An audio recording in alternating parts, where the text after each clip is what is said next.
value chains, and we were thinking global value chains is a nice topic which has been talked about many times, many years. But in light of the pandemic, we see the first implication, the global value chains, well, they are a little bit vulnerable. The regional dimension wins probably a little bit more an interesting importance. So we have three important, wonderful, highly reputed speakers today. And the first is our colleague, Professor Boschma with Utrecht University in the Netherlands, who is very well known for regional diversification, and he will open our presentations today with some nice, interesting, forward-looking talk about the regional diversification and the interregional linkages. Ron, I hand over the floor to you. Yeah, thank you. All right, I tried to share my slides. And you just have to tell me if you can see it. Yes. Hey, Nick, could you mute yourself because I hear you're typing. Yeah, right. Okay, thanks. All right. Thanks, Dirk. Thanks very much for the invitation to participate in this particular session. As Dirk said, I will say something on the role of interregional linkages for regional diversification. I think it's a topic that I've been working on for some years now. It comes close to global value chains, although we look from it from a different perspective. It's a joint work with Pierre-Alex Ballan, who's a colleague of mine at Utrecht University. The reason why we started to get interested in this topic is that we wanted to see to what extent regions are capable of renewing themselves, right? Are capable of developing new economic activities, because that is absolutely essential to secure long-term economic growth. Regions have to come up with new economic activities to compensate for process of decline that will inevitably happen in their regions. So, but we also know that regions differ in that respect. So some regions have a very strong capability of moving into new economic activities, while other regions have that capability to a much lesser extent. So what we would like to investigate, and this has also high policy implications, is how can we identify diversification opportunities in regions? So which do we have a kind of framework that can allow us to identify those? And I will make the following claim. When developing regional innovation policy, first of all, regions should build on local capabilities, and this will be captured by the notion of relatedness, and I will come back to that. Regions should add new complex activities, so they should not add just new activities, but they should also give a high value added to their economies. And this is captured by the notion of complexity. And the main part of my talk will be also about that regions should also try to connect to other regions, but not per se, but just by identifying those regions that have relevant capabilities that can be exploited by regions. So this is all easy to say, but how to do that and how to measure that empirically.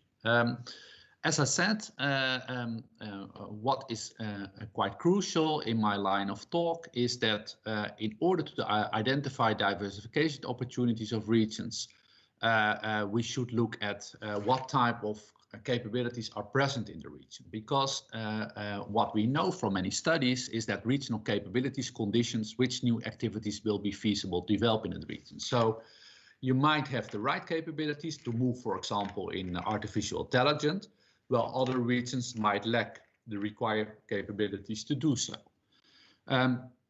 When we actually develop this kind of claim, we work with the notion of relatedness. And basically what it says is that activities are considered related when they share similar capabilities. So the more related a new activity is to existing activities in a region, the lower the cost to develop this new activity in a region. So this new activity does not have to start from scratch, but it can really build on existing capabilities that are already present in the region. And the second line, or the second concept that I talked about before, complexity, is defined as activities are considered complex when they are unique and rely on a wide range of sophisticated capabilities. Like, for example, artificial intelligence. It's a very complex technology. Why that is? Because you have to combine many different capabilities in order to develop new technologies in artificial intelligence. And that's why it is very complex. And this is important to stress, because when you want to diversify as a region, as I said before, you want to move into new economic activities that have high complexity, because the more they are, the harder it is for other regions to copy them, and therefore you might expect higher economic benefits for a region. So let me just rephrase this all in this particular graph. You can plot all kinds of industries, all kinds of technologies, or all kinds of occupations that are not yet present in a region in this graph, and they score high or low on relatedness, and they score high or low on complexity. For example, if you see industry J and industry I, if policy has to choose, okay, which industry should we prioritize in our regional innovation policy, it might be better to go for industry J and not for industry I, because industry J shows a higher degree of relatedness with existing activities in the region, so there are more relevant capabilities on which it can build. And industry J has a higher complexity than industry I, and therefore will also potentially have higher economic benefits for the region when the region is successful in developing this industry J.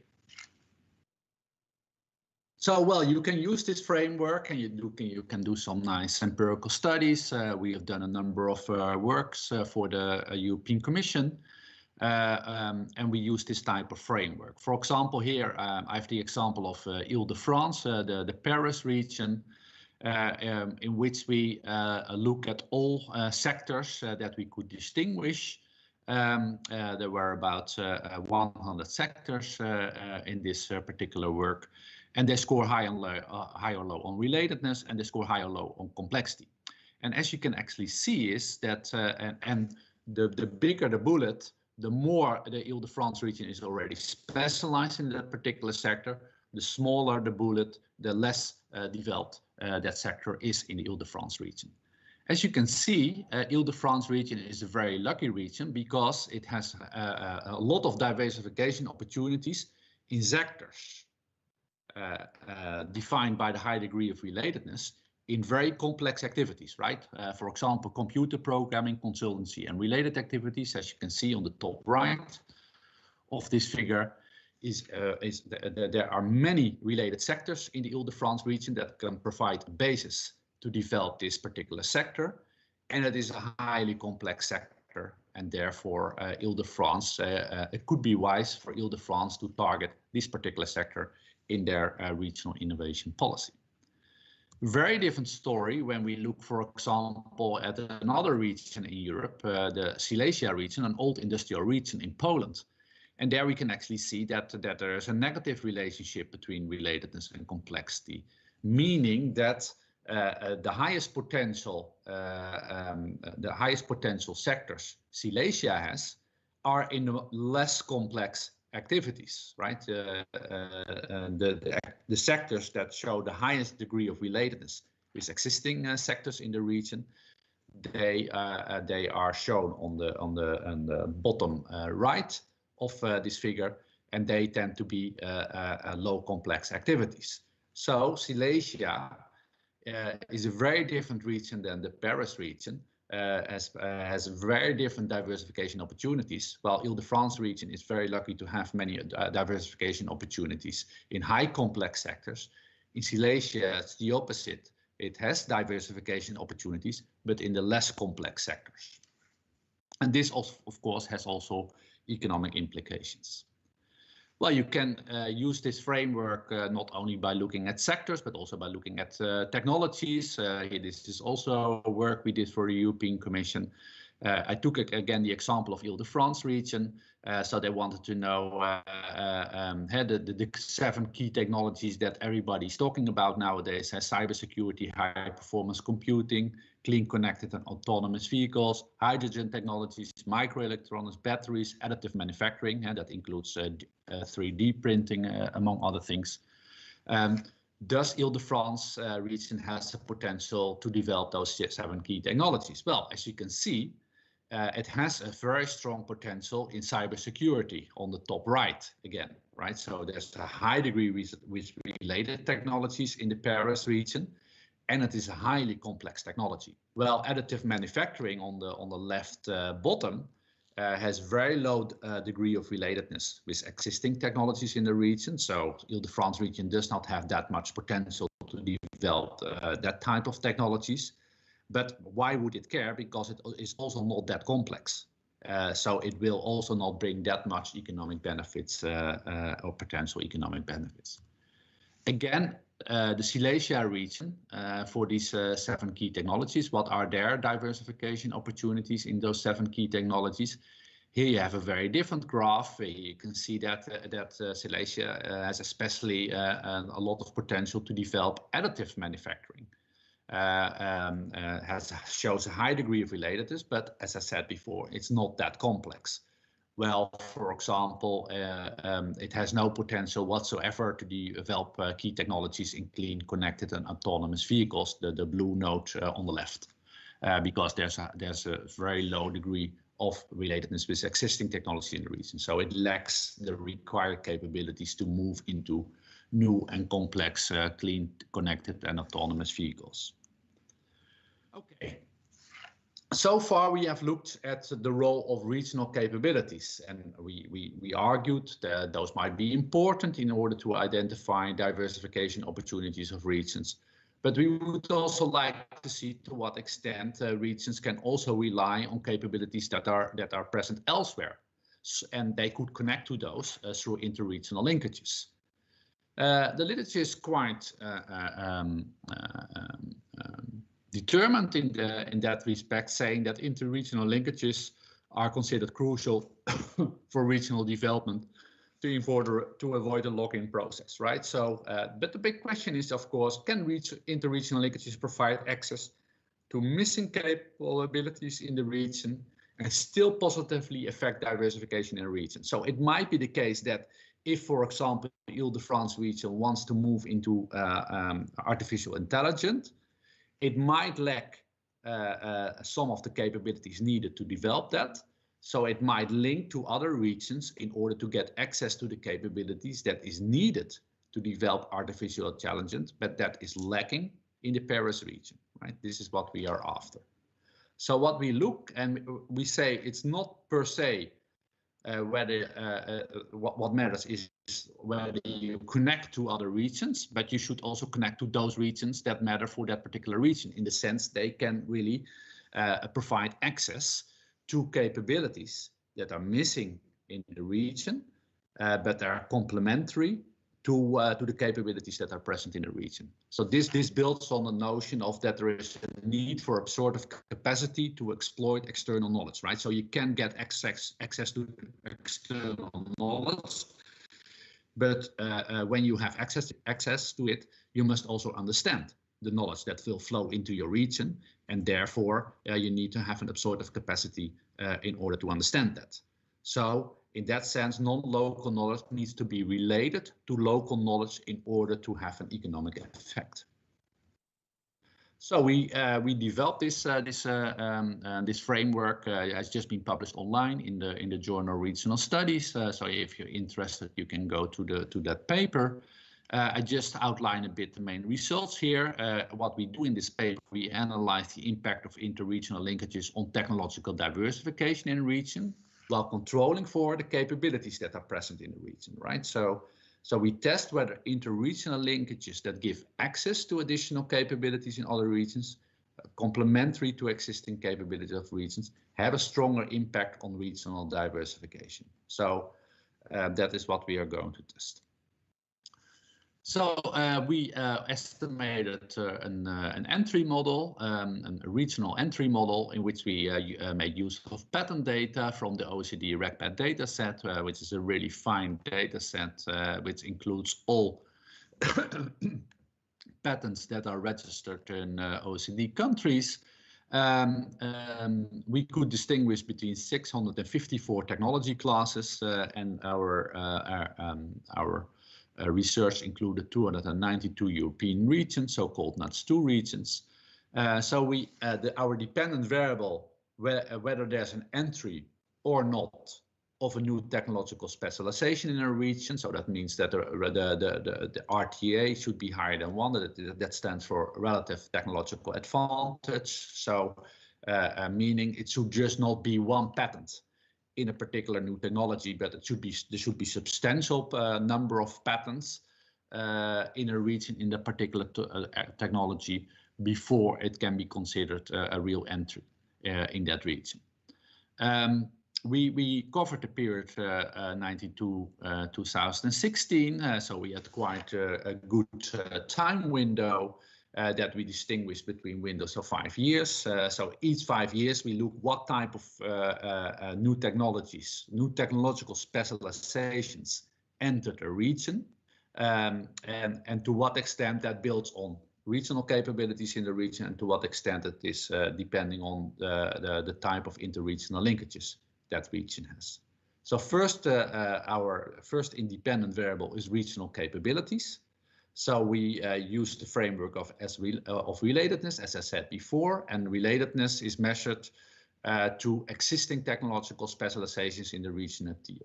So the higher the degree of relatedness, the more we expect a new technology to enter a region, because there are relevant capabilities on which this new technology could build in that particular region.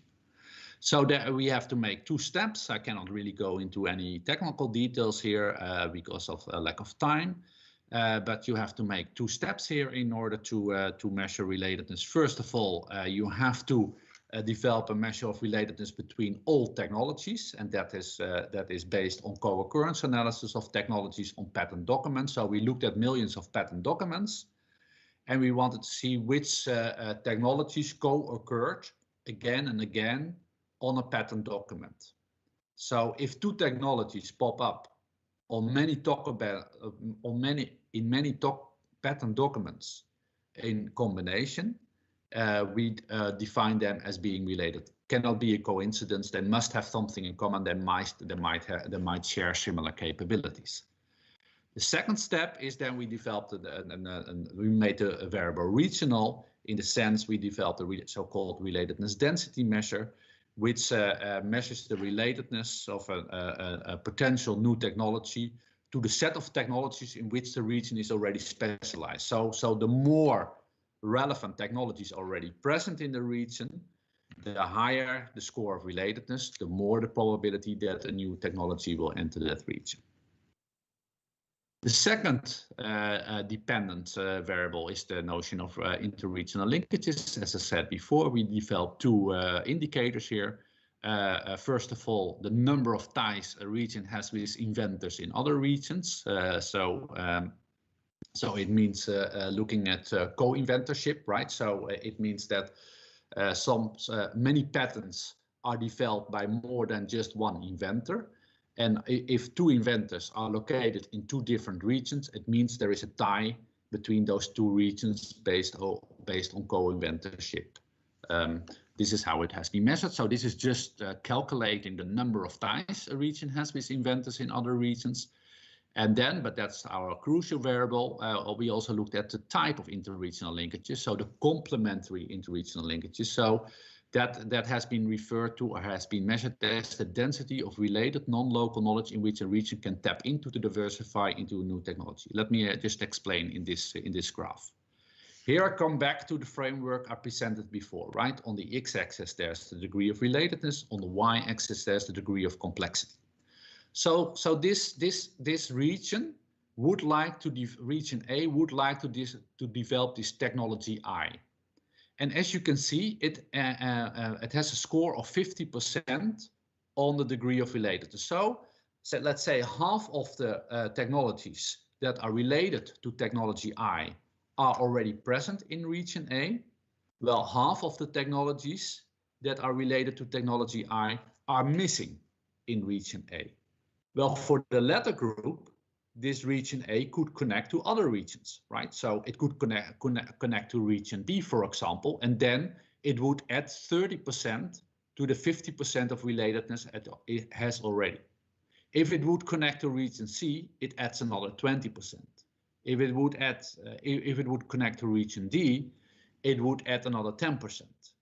So this is how this variable of complementary interregional linkages has been constructed. So we take the relatedness density that all regions J can potentially add to the relatedness density of region I in developing a new technology T, and then we control for the actual links between region I and all regions J, right? Because we want also to see that there is a connection between the region and not just a potential in that respect.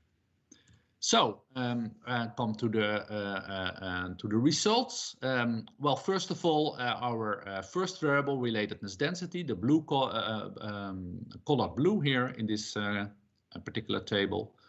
And as you can see, it has always a positive and significant effect, meaning that the more indeed relevant capabilities are present in the region, the more likely a new technology will be developed in that region.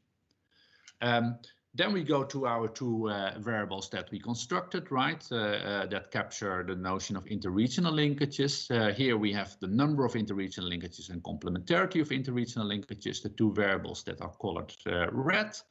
As you can see in model 2, the number of interregional linkages has a positive effect. So the more you are linked to other regions, the more likely you will develop a new technology in a region.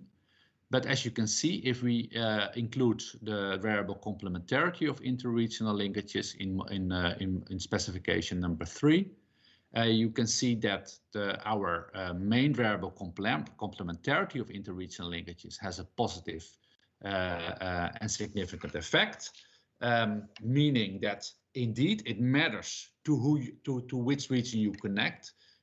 You will increase the probability in a region to develop a new technology when that region is linking to a region that can give access to capabilities that are missing in the region, but that are related to the technologies that are already present in the region. So it means that there is absorptive capacity in the region in order to develop a new technology.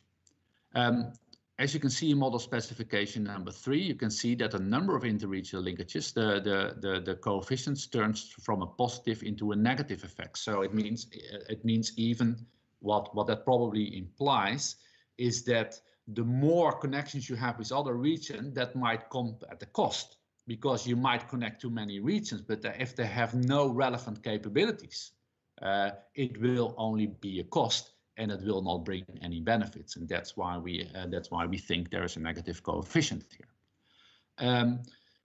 Then we also included an interaction variable, that is the green one. It's RD multiplied by the complementarity of interregional linkages, and it shows a positive effect, meaning is that the higher the relatedness density in a region, the stronger the impact of this type of interregional linkages. So the two go together, right? It is not that if you lack capabilities whatsoever in a region, you cannot compensate that by just connecting to other regions that can provide access to those capabilities that the region is missing. So it means that you cannot just build something from scratch and just connect to other regions in order to compensate for missing capabilities in the region. You also have to have some capabilities present in the region before the complementarity of interregional linkages become positive and significant as an effect. So let me conclude. So how to incorporate these interregional linkages? So this I think the analysis so far showed quite promising results, right? So indeed you should make interregional linkages part of your regional innovation policy, because they can actually enhance the capacity of a region to develop new industries or new technologies. But how to do that? So we developed a complementarity measure which can access for each technology that a region wants to prioritize in its regional innovation strategy, to what extent other regions in Europe have complementary capabilities that are missing in the region. So we used that measure, and here, for example, you can map this for every region and for all technologies that we could distinguish. As you can remember, we had more than 650 different type of technologies. We have 292 regions, so we could make 10,000 of maps that can actually specify for each region in Europe and for each technology to what extent they have relevant capabilities themselves to develop a new technology, and to what regions they should connect in order to get access to capabilities that are missing in the region itself. So here I have the example of Île-de-France region, right, which is marked in black. So the Paris region, and let's assume that the Île-de-France region wants to develop new hydrogen technologies. As you can see in this graph, in this map, it just could connect to many other regions in France because they show a pretty high score on capabilities that are needed to develop new hydrogen technologies, but that are missing in the Île-de-France region, right? So you could even, based on this information, you could even probably give a recommendation to policymakers in Île-de-France region. Well, connect to make just a national policy because regions in the southeast of France, in the northeast of France, they can provide those missing capabilities in order to develop new hydrogen technologies in the Paris region. So and that could be established by this. So it provides information on what could be the most relevant strategic partners in regional innovation policy. So this I think information is very useful for regions to identify and select other regions in that respect. So that means that it is not just by making connections per se, because this is what we often read in regional innovation policy, that regions should just connect to the outside world, right? That they should make linkages to other regions. What we are actually saying is now they should target those regions that can provide complementary capabilities. And only those should be encouraged and promoted through regional innovation policy. So this means that regional innovation policy then shifts attention to the exploitation of complementarities in other regions, that rather than about the making of interregional connections per se. Okay, I think I leave it to that. Thank you for your attention. Well, thanks a lot, Toran, for timely delivery, sharp on schedule, as you considered initially. A wonderful presentation. I guess that's what they all expected from you. We will have another discussion session at the end of our presentations. So we should probably now have a look for ecosystem of innovation and entrepreneurship, which is a topic pretty close related to what we listened now for the regions. We have the input from our colleague Bruno Fischer from the other end of the Atlantic. So welcome, Bruno, who is with Campinas University. The floor is yours. Hi, it's morning in Brazil, so good morning, good afternoon to you all. Can you hear me? Can you see the presentation? Okay, good. Let me see. Okay.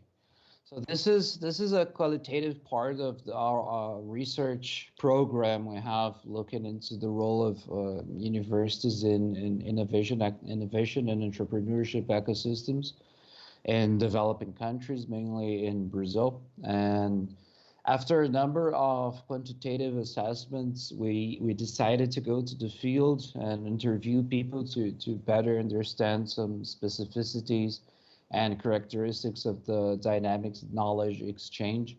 And Brazil, in this specific paper, is written with a former student of ours, Paola Schiffer, and Maribel Guerreiro from Northumbria University in Newcastle, England. Thanks for the invitation. It's a pleasure to be here with you today. It would be a bigger pleasure if it would be possible for us to be together in Moscow. But anyways, it's good to be here. So the background we're using, and this is a similar background to other approaches we've had, that we're looking at this role played by universities as organizations that not only generate but also have the capability of diffusing knowledge and ecosystems, interacting with multiple actors, and this has some implications in terms of knowledge flows, and I'll talk about that a bit later. And since there's been in recent years a boom of assessments looking into the configuration of innovation entrepreneurial ecosystems, we thought we could offer a good addition to understand not only the presence of a research university and if it connects to other agents, but how this happens and how knowledge flows take place, not only from the university to industry, but also on the other way around. So how universities benefit from these connections, and what kinds of universities can actually promote innovation and entrepreneurship in a given location, in a given ecosystem. So specifically in the case of Brazil, in previous research, we identified that universities have this pivotal, critical role in producing knowledge and diffusing knowledge. So when we have a mismatch in terms of scientific production in Brazilian universities and top Brazilian universities and innovation capabilities in firms. And this is, I don't know, it may be the case also in Russia. It's definitely the case in other Latin American countries. So previous research has identified that. And so in this case, in this specific case, we're looking at the ecosystem from a different lens. So we have a long tradition of economic studies stating that basic and applied research also benefit from technological advances that lie outside of the scientific field.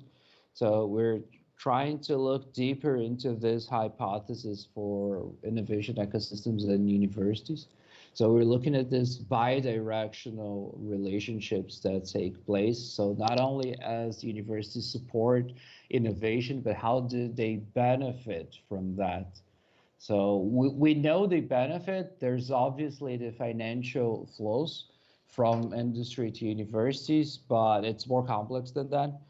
And we also try to establish a connection between these relationships, how they take place, and the specific location of universities in the connection between local ecosystems and global value chains. So at the end of the presentation, I present a simple framework of what we found. And this is something we discussed a lot, because even though people are well aware that universities also benefit from assets, and not only financial assets, again, this is important, from industry, we still have its nomenclature called technology transfer offices.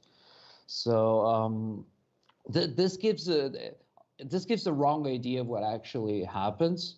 So when we're talking about more mature research universities and more mature innovation and entrepreneurship ecosystems, these offices, they are more representative of a knowledge exchange dynamics instead of this unidirectional idea of transferring technology. So we have a broader scope of relationships. So it involves not only technology, but knowledge writ large. And it's more of an exchange than simple transfer from the university to markets. And this has also policy implications because many legislations, not only in Brazil, but also in several other countries, they take the university as this knowledge, some sort of knowledge factory that produces knowledge that can be diffused. And it actually, you also have the reverse effect, and it's really important not only for the university itself at one given point in time, but also for the university to evolve in terms of its internal capabilities and how in the future will interact with other agents. So this is a simple scheme that we've drawn for a previous paper. It basically shows how the university industry interaction in Brazil has evolved over a 3-decade period, so over 20 years actually. So this is what it looked in 1994 for the top 12 universities in Brazil. And this is 2004 when the first regulatory framework was instated in Brazil regarding university industry cooperation. So it's a better picture than in 1994. We had several law changes in this course of time. And this is what it looked in 2014. So there's a clear evolution, though it's not. Brazil is not a representative case of strong connections between universities and industry, but this gives a good idea of how it has evolved over recent decades. So again, our key research questions are directed to the bidirectional notion of universities' role in ecosystems. So we have the first research questions: how universities' activities support knowledge flows, so from the university to markets. And then our second research question goes the other way around. So how do innovation and entrepreneurship ecosystems support the role of universities? Our theoretical frameworks based on this feedback notion. So on the one hand, you have the entrepreneurial university, which connects to other elements of the ecosystem. You have transfer of human capital, so alumni and students that take internships in industry. You have the typical technology transfer initiatives, licensing of patents, etc. You have academic entrepreneurs, student entrepreneurs. So you have different forms of connecting universities' outcomes to entrepreneurship and innovation ecosystem. And this top part of this figure. It's what literature has mostly addressed over the last decade. So we know a lot about this. We do not know much about this reverse flows. So how the university benefits from these connections. So you have obviously financial resources which the universities need to carry out research. But you also have important capabilities in terms of technical aspects and research and equipment. And very, very importantly, you have market knowledge. And this is really, really relevant for universities to create this internal culture that leads in turn to more technology transfer, more academic entrepreneurship, and so on. So this is our basic conceptual model here. Our research design, so we're taking 5 most representative university ecosystems in the state of São Paulo in Brazil, which incidentally, it's basically the 5 most representative university ecosystems in Brazil, at least among top 10, because it involves the most important economy of the country, regional economy. It's the state of São Paulo. So our choice is based on previous research, on quantitative research. So we took the city of Campinas, Ribeirão Preto, São Carlos, São José dos Campos, which you might know because it's where Embraer, the Brazilian aircraft manufacturer, is headquartered. And I'll show you in a map so you can have a better idea. And the city of São Paulo, which is, it's not the capital of Brazil, but it's the main economic hub in the country. So we interviewed universities, TTOs, research groups, research centers, and also companies, entrepreneurial companies, and also it doesn't show here, but also some multinational companies. We carried out interviews. I think it summed up to something near 30 interviews. I'll have the details later. So just to locate you, this is Brazil, South America, and these in black are the cities that we chose, and this in gray are the cities that are part of the micro-region, so the immediate micro-region of each location. So it's 25 semi-structured interviews, basically 2 hours of duration each.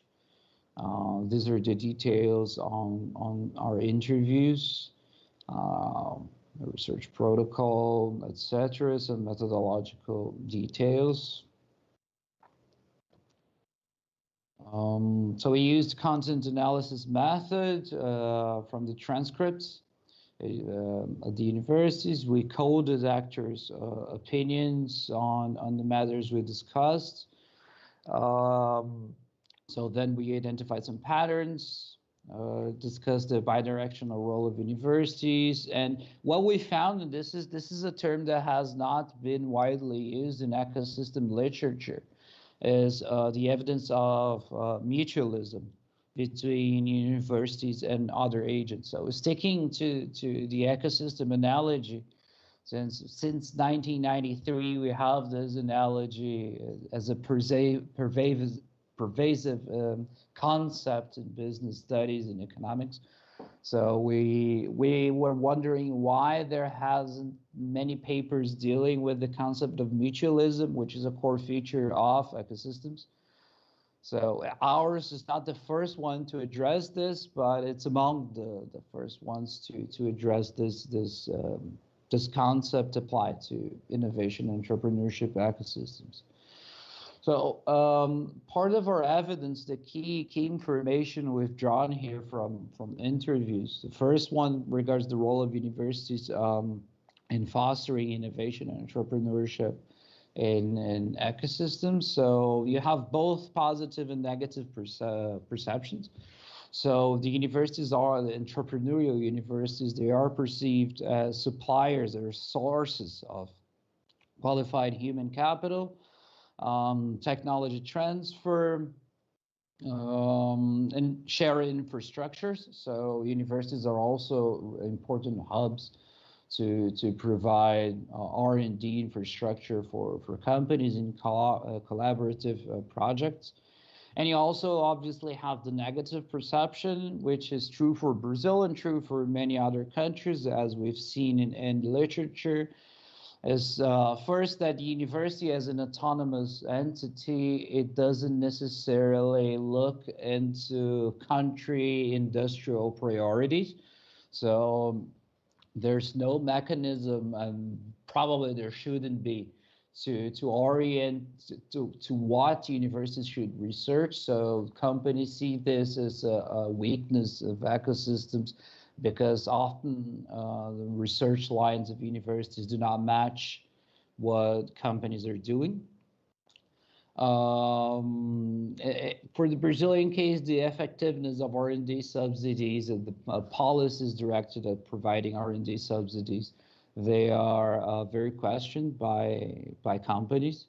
So usually they are obliged to connect to universities in order to get R&D subsidies, and many companies do not see benefits arising from this. And okay,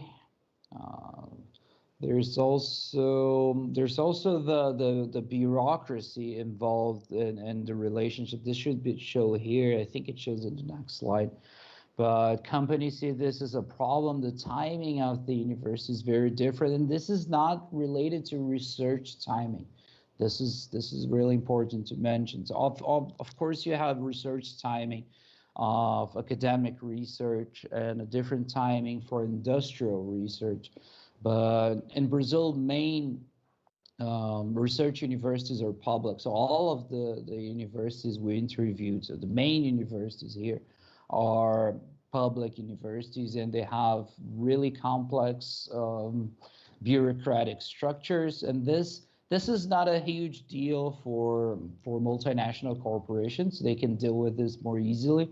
But for startups, for spin-offs, this represents a very complicated issue, because some of these companies mentioned that they lose 1 to 2 days a week just dealing with bureaucratic barriers to get formally associated with the university. And this is basically a waste of time of one person in a company that is made up of 3 or 4 people tops. So this is a complicated deal. So on the other direction, so ecosystems actors, they also support the university's roles. So obviously the financial resources I already mentioned, but also co-generation of ideas. So you have important research lines arising from these interactions. You have the opportunity of exploiting intellectual property. So everywhere, patents became a important indicator for scientific activity. So researchers are evaluated according not only to publications, but also to intellectual property in terms of patents. And that generates a mass of knowledge that if you do not take to market, then it's basically a source of debt to the university in the long term. So associating with companies also facilitates the exploitation of this intellectual property rights in markets. And also, and this is really important, the flows of applied knowledge and market experience. So there's a vast amount of articles and books dealing with academic entrepreneurship, which is basically taking the knowledge from the university to markets, mostly through spin-offs and patent licensing.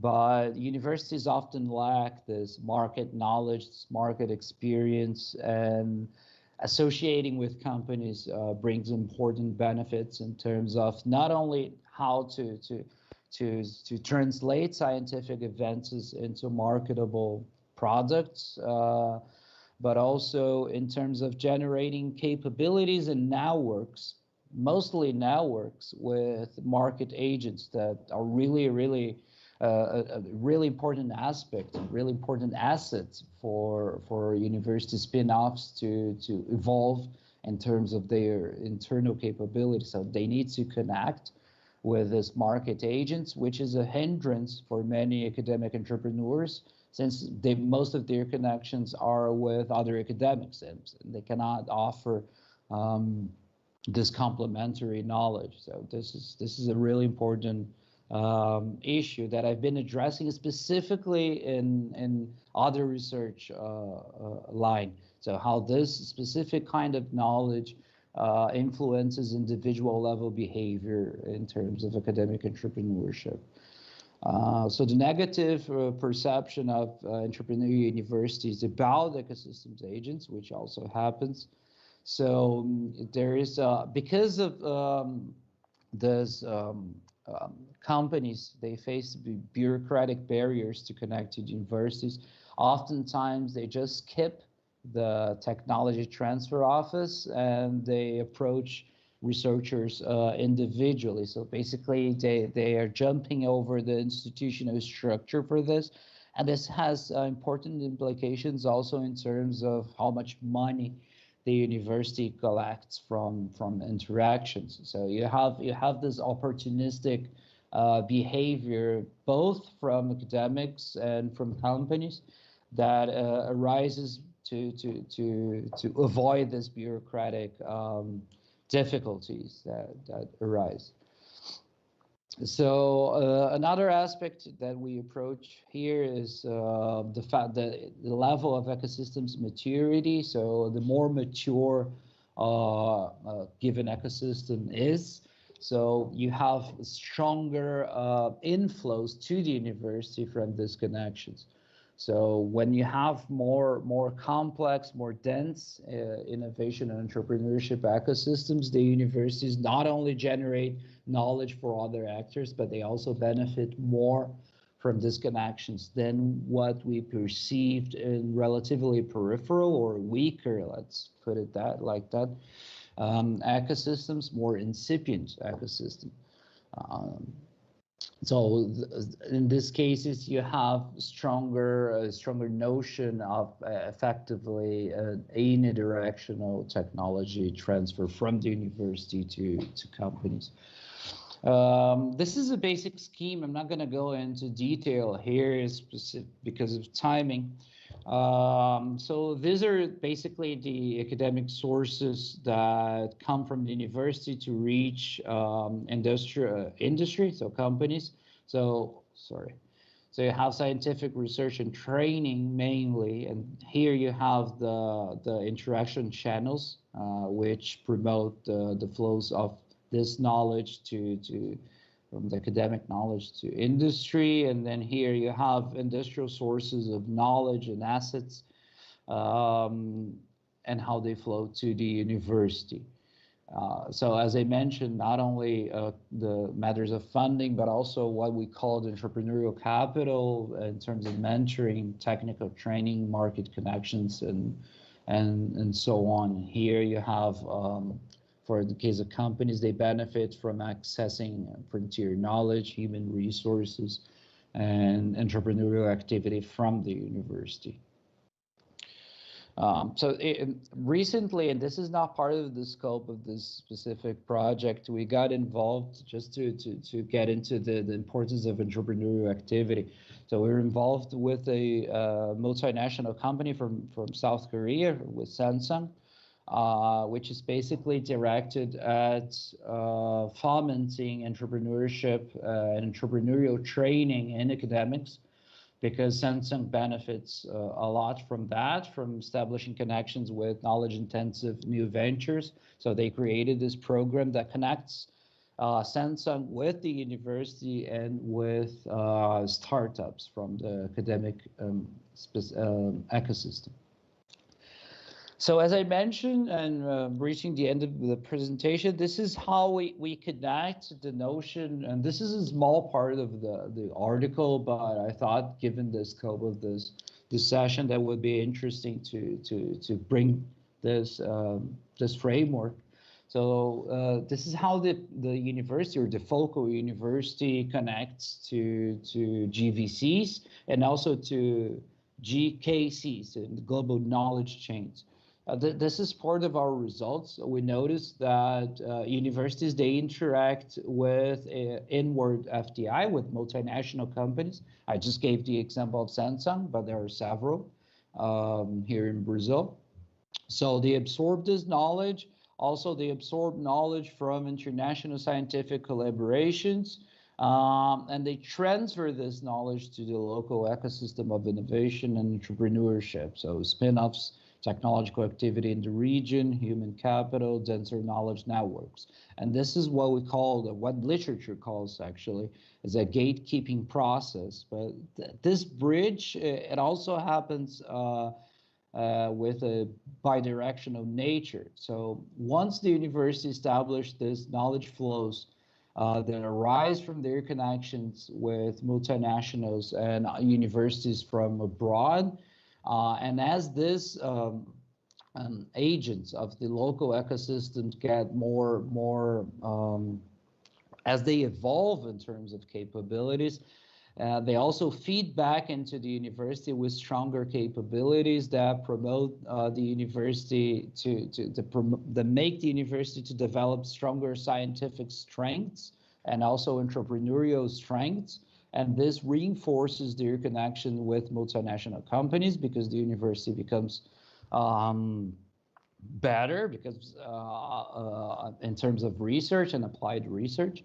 And it also becomes stronger in terms of research quality. So this also fosters more scientific collaborations with institutions abroad from other countries. So you have this reinforcement cycle here. So just to conclude, universities, they are not, and this is really important because it seems rather obvious, but it's not obvious for policymakers, for policy worldwide. So universities, they are not only knowledge factories for ecosystems. It's much more complex than that. And they function, and this is really important when we're thinking about local and global connections. They are brokers between local and global knowledge environments. They are these bridges. So they can translate knowledge from external sources, from sources outside of the local ecosystem. And also they benefit from these connections with abroad, and then they transfer this knowledge to local partners, and their connection with local partners also reinforces their participation in global networks. So this is a line of future research that arises not only from this research, but also from quantitative assessments we've done in the past and we're doing right now, is how the internationally generated scientific knowledge, so frontier knowledge, so how does this translate into entrepreneurial and innovative activity locally?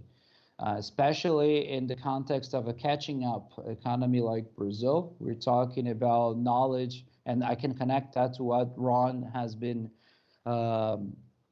what Ron mentioned in his presentation about relatedness and complexity.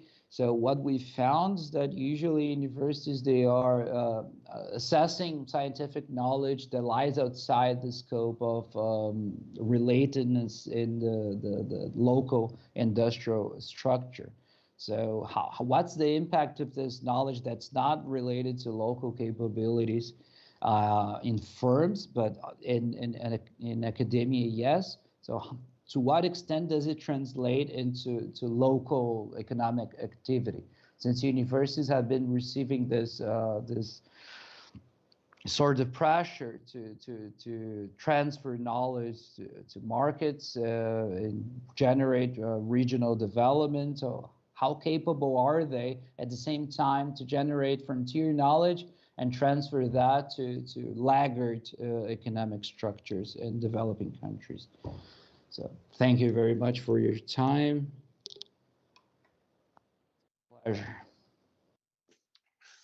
Thanks a lot, Bruno. I think the last point and conclusions on future research brings a very important point here. If you take it in plastic terms, if we two jointly develop something, we are confronted with this science community and the requirements by our community. So we have to survive our community. If you now take the results and try to adopt it and transfer it to the regional ecosystem, you will be kept busy for the next 5 years. And so will I be in Moscow. In that time, we are not members of the scientific community anymore. We forget our names. So we need to somewhat keep the balance. What we're doing in the science, international science collaboration, adjusting that to the richer circumstances and still maintaining our position as members of our community, being respected, which is the utmost important point to generate new knowledge. So it's always easier said when done in practical terms. So that's why I believe it's a nice contribution here, and that probably also forms one barrier for innovation at the regional level or at the cross-border level. That leads us to the next talk, which we have again with a nice international collaboration between the Higher School of Economics, George Washington University, and to complete a third over again Higher School of Economics. So to put it in names, Vitaly Rud Nicolas Vonotas complimented with Valeria Vlasova. Valeria is not listed in the programs I saw, but she will be among the authors here. I give the floor to you. I'm not sure who of you is starting to talk about these barriers, which we saw now in the sequence of the previous talks already. Please. Okay, Dirk, I will start. Thank you for introducing the three people in this presentation, actually not only two. Valeria has worked very hard on the paper, the underlying paper, and the presentation. Before I start, I wanted to ask you, how much time do we have for this presentation? It should be around 20-25 minutes, but we have something like 5 minutes to wrap up in the end. Okay, because I heard you you wanted discussion on Ron's paper. We should probably focus our discussion on the overarching Yeah. part and not going into details. For the details, I think it is first of all we have the YouTube channel, so can watch it a little bit later. And those interested in a stronger discussion bilaterally can certainly use the email addresses announced there and get directly in touch. Okay, very good, thanks. So we will go through it fast. The way we will do this is I will introduce the subject, and then Vitaly will talk about the analysis, and I will come back at the end together with him to finish it off, to give the main messages. Basically, the message is very simple. It's reflected on this title. But we arrive at this empirically, which is a challenge. Vitaly will be controlling the presentation, so I will be asking him to change the slides.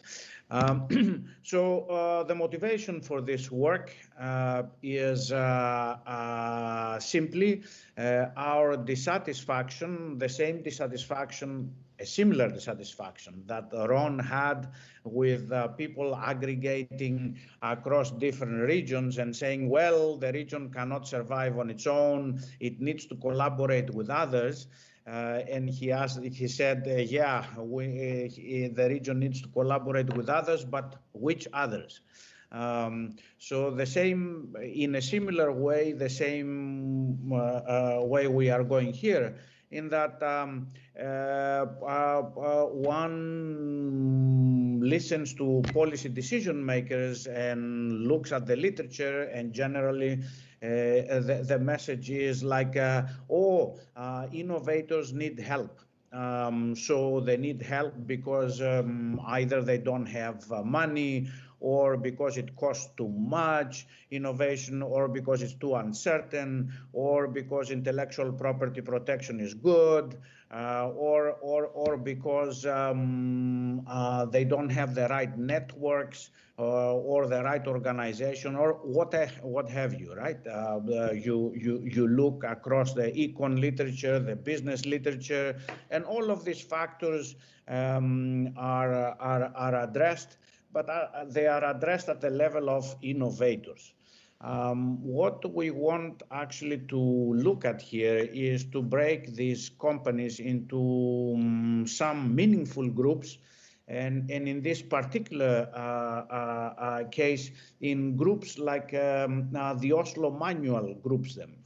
So we have the surveys, the innovation surveys around the world, and most of them follow these guidelines from the OECD. So the Community Innovation Survey, we have the Business Survey in the United States.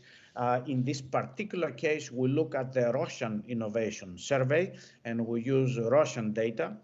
And all of these surveys follow this Oslo guidelines that try to differentiate between groups like you see at the bottom of this slide, exporters and non-exporters, innovators and non-innovators, innovators that are local innovators, actually, either for the company or the local market, and global innovators, and so forth. So we wonder, does this matter? Do this classification matter? Why did we come up with, and how do they link to the barriers that these people claim? That is, the innovation survey asks them what is important for you, what is not important for you, and why, tries to get why, and we want to exploit this particular information. Next slide, please. Okay, so this is the background. I'm sure most of you or all of you are completely familiar with this. This is what the literature gives. Basically, for simplicity here, for reason of simplicity, we categorize the barriers that have been identified in the literature into categories. Financial, non-financial. I think it would be better if you read financial as economic factors, what economies have dealt with primarily, and non-financial, what business people have dealt with primarily. So there is a merger of the two, of course, in the literature, but basically economies since the time of Schumpeter have dealt with issues that the barriers to innovation that are related to cost, markets, uncertainties. You go back to the papers of Kenneth Arrow, and you will see, for example, the uncertainties in the markets and so forth. So this is the first group is what economists have looked at. The second group is newer. It has been galvanized by the interest of business analysts in the management literature to understand the internal factors in the company, organizational factors, but also intercompany relations. So you see on the last, on the very right there, right bottom, the kinds of things that people have talked about. It's not that economists, I don't want to say that economists are oblivious to these facts, right? They have not. For example, Schumpeter talked about the first one, the qualified personnel. Do companies have the right personnel to innovate and so forth? But a rough, if one wants to differentiate between the two, a rough categorization is like this, as you see here, financial and non-financial. Later on, we will break them up into more categories. Next, please. Barriers, let me go fast. Barriers are important. We think they really give important information about what innovators need, and they are important because this is what policy decision makers focus on. They want to facilitate the job of the innovators, right? So what do they focus on? On the problems of the innovators, right? Barriers. Next, please. We address 3 research hypotheses in this paper. The first hypothesis is that there is a difference between these two groups. Difference in terms of impact between financial and non-financial, as well as difference within those groups. So the groups are not, as I was saying, are not really independent of each other. Right? The second is the innovation capabilities of a company really matter in what it considers important, what are its perception of a barrier, right? In other words, whether companies innovate or not and how do they innovate really matters in what they perceive as barriers. And third, this also is true for companies that operate locally or globally. So companies that are on participate, for example, in global value chains will think about barriers in a different way than companies that do not export at all. All right, and I will leave it here for Vitaly. Vitaly. Right. Do you hear me? Right? Mm. You never know this. Okay, so thanks, Nick, for the conceptual part. As Nick says, our paper deals with this empirical data that originates from innovation survey, right, which follows the Oslo Manual guidelines, which covers Russia. We focused on mining, manufacturing, and utilities industries, that is industrial production. And we deal with this data on barriers.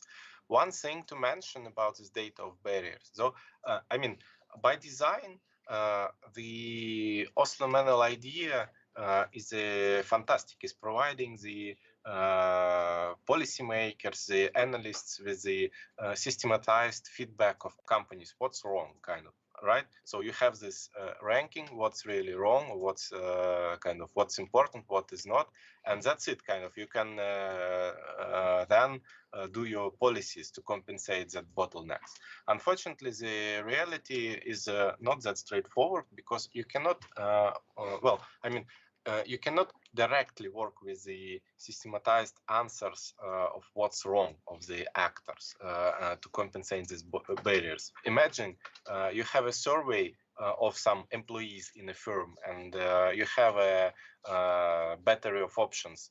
What's wrong with you? How can we improve your productivity?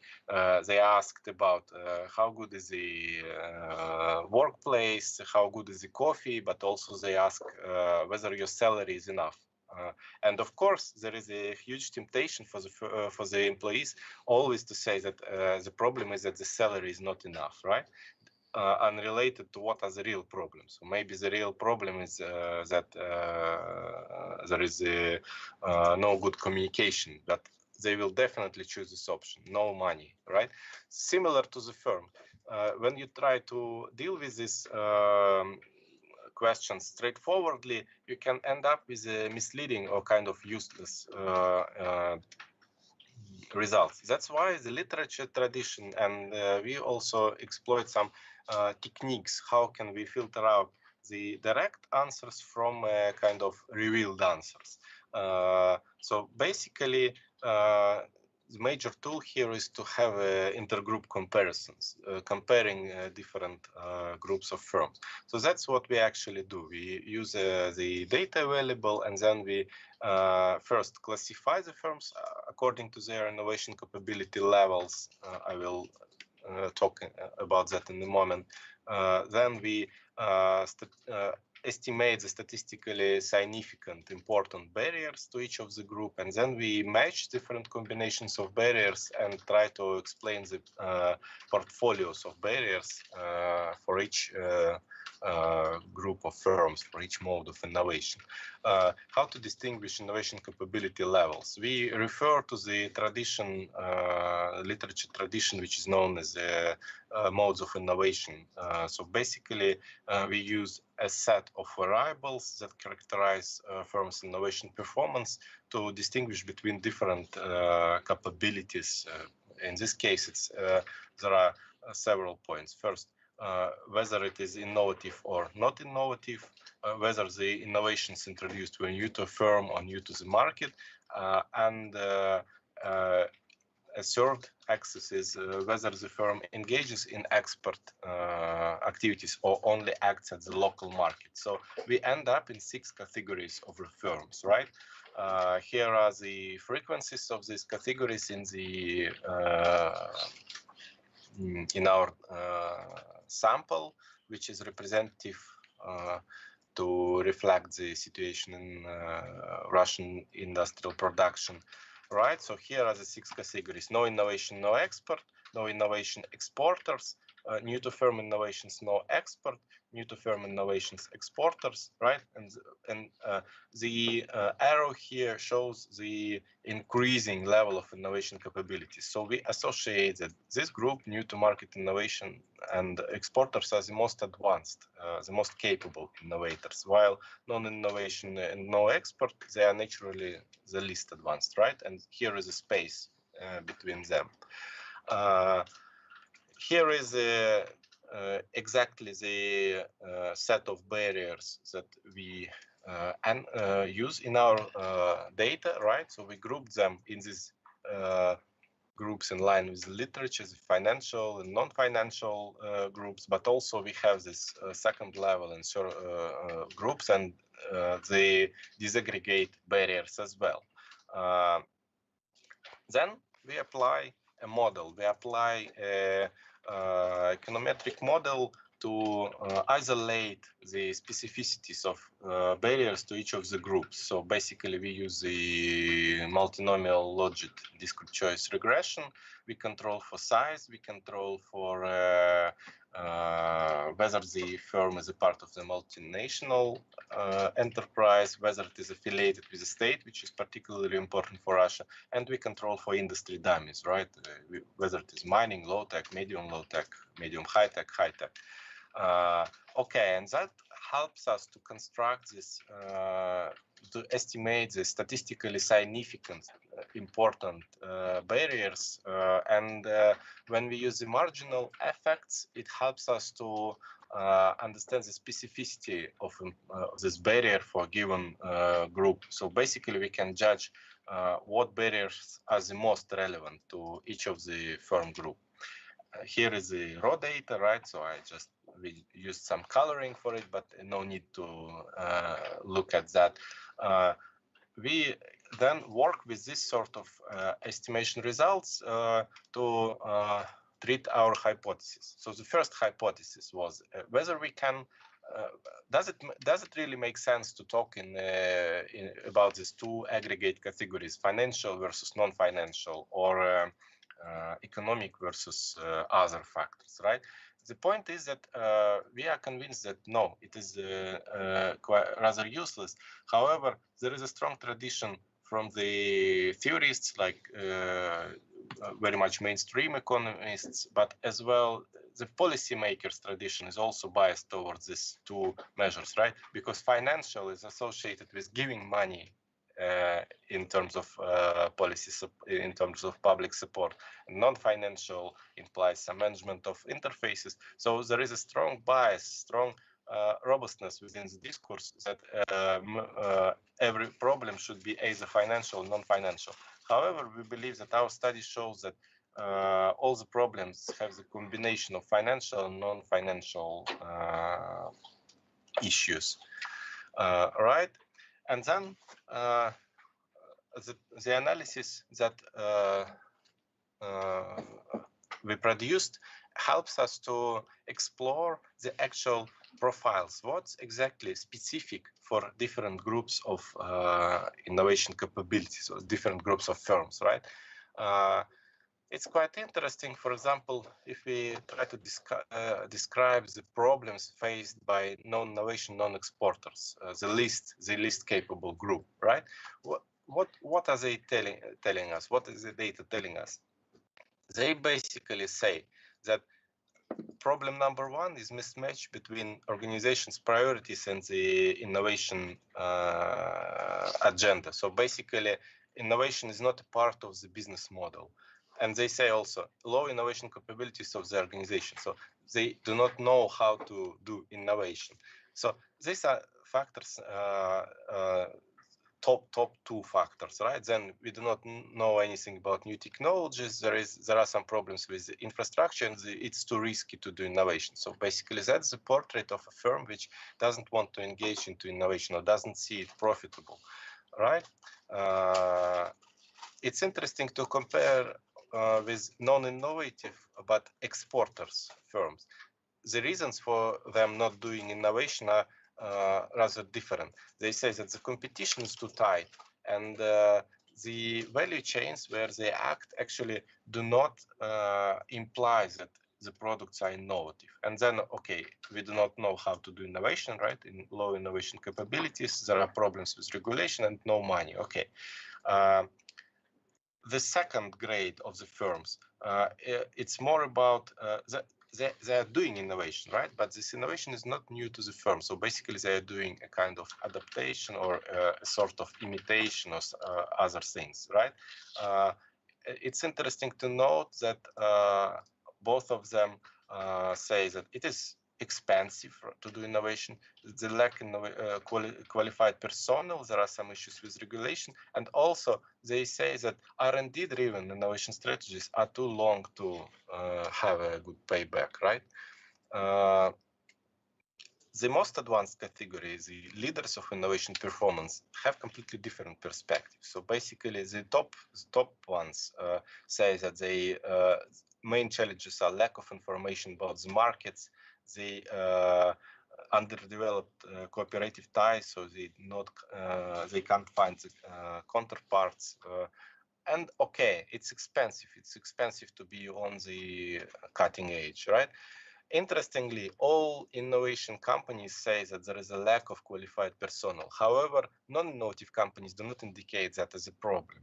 That's one of the issues that you can find in the literature, that actually the more sophisticated is the innovation strategies that the company faces, the more realistic and the more substantial is their understanding of the problems, of the flaws of the innovation environment. So we find that these results help us to confirm both of the hypotheses. So first, there is a clear significant variance in the importance of barriers for different levels of innovation capability, and the same is for the local versus global. So exporters are completely different in their estimates. So when you act globally, local regulation appears to play less role. However, there are issues of a higher level of competition. Okay, these are just the same stories I just told, written in text. It helps us to build up a portrait, right? Not only look at the coefficients, but also tell a kind of a story about these types of firms. But the important thing is that actually we can use this data to understand what is the trajectory of building of innovation capabilities, and we can judge what are the obstacles that hamper moving from previous step to the next step, right? So to facilitate, what problems are of the firms that facilitate that try to engage into innovation, right? Then what hampers firms from getting from the new to firm level to the new to market level, and what actually hampers the performance of the leaders. And this sort of analysis helps us to approach this issue of targeting and introducing some new ideas about the targeted policy measures, tailored innovation policy measures that can address the needs of some specific firm types. So looking at the problems reported and statistically revealed by the non-innovation firms, it's quite clear that most of all, the problem is that innovation is not within the business model of these firms. It's not a matter of giving them some extra money because the state cannot buy them, a public money cannot buy them a new business model per se, right? So it's much more about improving business climate at local markets especially, and favorable conditions for innovation experts, because they say that markets where they are present is not connected with innovation, so nobody cares how innovative are the products. That's why something in the architecture of global value chains should be taken, some help, some facilitation. Well, it's a subject to further investigation, right? The middle level performers basically say that it's really expensive for them to introduce innovation, and they do not believe that their investment in R&D pay off. So maybe there is a subject for this specific types of support. And for the most advanced innovators, that they clearly articulate that they lack cooperation building, like networking building effort, and they lack some kind of further support and promoting them somehow in the global markets. It's extremely interesting story that there are many non-financial, non-innovation barriers to participate in the value chains, but we do not take that for this talk. All right, so basically here is the substance that we got, and I invite Nick back, right, to make the final statements. Yeah, Vitaly, show the previous slide. Leave it in the previous slide. So essentially, one point I want to stress: the same way that Ron discussed that what a region will do, of course, depends on what its capabilities are and what it is targeting. The same thing we are saying here about innovation policy. What the innovation policy will be will very much depend on what kind of companies you are targeting. So different countries will target different kinds of companies, right? And the literature is very much influenced by the leading countries. So if you go back one more, one or two more, one more. So you see here, next one. You see here the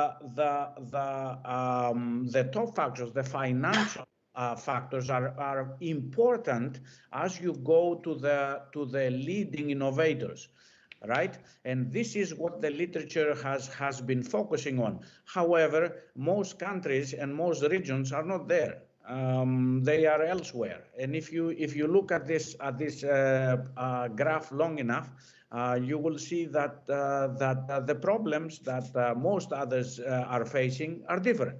So in a sense, if they just try to imitate what the developed regions do, the few developed regions do, they will not really address their critical problems.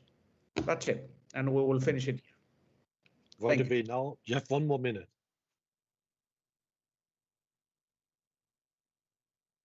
So you're done. Yeah, we are done technically, so open for the discussion. Okay, so we have to cut our planned question and answer and discussion session. I just you can note that we have to finish and close sharp 3:15, which is in 60 seconds. I'm very sorry, but we cannot extend the discussion. We have a lot of substance here, and I find what we see in the beginning from the origin, and when we go by the ecosystem, and we come to the big question: why are companies not engaged and involved in the regional ecosystems or in the global value chains? It's very obvious. A lot of barriers which are now not the same everywhere, but typical, certainly across some industries and some special regions. So a lot of work ahead of us, but I may advise and invite you to join us in October when we have a more in-depth, dedicated 1 or 2 day session devoted to this topic. So this is just the beginning, and we will continue on that. It's 3:15 now, and we are right on time, like on time as a Swiss clock. We finish here for now and hand over to the organizers. Thanks a lot, Olga, Elena, for organizing everything and guiding us to get all these things running smoothly. Thank you very much. Okay, thanks everybody. Good to see you. Thank you. Good to see you all. Thank you. All right. Yeah. Have a nice day. Bye. All right. Enjoy. Thanks.